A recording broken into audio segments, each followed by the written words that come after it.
2024 آپ کو مبارک ہو۔ صبح صبح میں نے ایک میل پڑھا، اس میں لکھا تھا کہ مسلمانوں کو دوبارہ اپنی خلافت چاہیے، اور اس کے بارے میں بڑی انہوں نے لمبی ڈیٹیل بات لکھی تھی۔ اس کے اوپر گاندھی کی ایک تقریر بھی ہے، جو خلافت موومنٹ تھی، اس میں گاندھی نے تقریر کی اور اس نے کہا کہ خلافت مسلمانوں کی پوتر گائے ہے، اگر مسلمانوں کی گائے ذبح ہو گئی تو ان کا سارا سسٹم ختم ہو جائے گا۔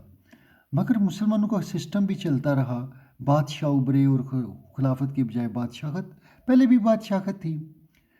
دشت سوس میں ایک واقعہ لکھا ہے، اس میں منصور الخاج ایک جگہ پہ اپنے بیٹے کی طرف دیکھتا ہے، اس کے پاؤں میں جوتی نہیں تھی، باہر دور تک برف ہی برف پڑی ہوئی ہے اور ٹھنڈ ہے، اور اس کے پاس گرم کپڑے سویٹر وغیرہ بھی نہیں ہے، کوٹی نہیں ہے، چادر نہیں ہے، اور اس کی شلوار اور اس کی جو شرٹ ہے وہ بھی پھٹی ہے۔ منصور اس کو دیکھتا ہے اور اس کا کلیجہ منہ کو آتا ہے کہ کیا حالت ہے۔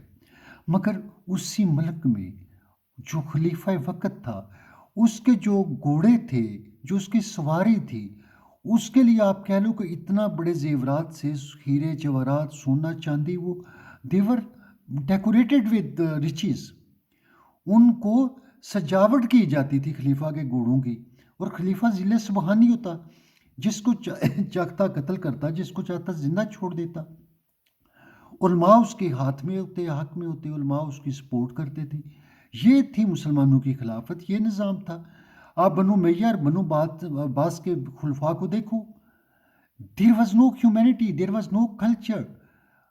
بات یہ ہے کہ آج بھی آپ اپنے ملک میں رسول خدا کا اگر عدل ان کی ایک قائم، صرف ایک عدل ہی قائم کر دو، باقی چھوڑو اسلام کو، پوری دنیا میں اسلام کا بھیانک مذاق ہو رہا ہے، چاہے سعودیہ ہو، پاکستان ہو، جہاں دیکھو گے ٹیرر ہے۔